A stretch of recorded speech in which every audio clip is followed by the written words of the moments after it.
Этот железный каркас легко собрать и разобрать. Именно он составляет основу юрты, жилья для кочевников, кем и были испокон веков башкиры. Каркас собран, теперь дело за утеплителем. Войлок натуральная, толщина 8 мм, заказом из Татарстана.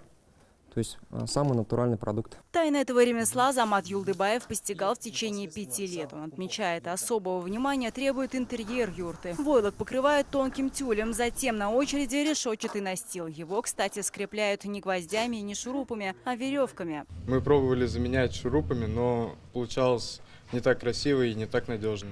То есть шурупы отворачивались. Внешнее покрывало юрты принято украшать башкирским орнаментом, поэтому работа кипит и в швейном цеху. В период сабантуев спрос всегда возрастает, а труд мастериц полностью ручной. Трудоемкая, мозоли на руках.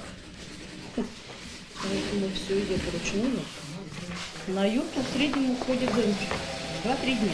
Каждый орнамент по-своему уникален. Здесь главное сохранить его исторический стиль. Лучше несколько раз померить, перемерить. Сегодня юрта – это не только украшение праздников, она заняла свое место и в быту. Произведения декоративно-прикладного искусства из Кумертау получили популярность по всей республике. Ознакомиться с зимними и летними видами юрт подробнее можно на официальном сайте компании. Эльмира Шаяхова, Наркес Юсупова, Ильшат Казакулов, Вести, Башкортостан.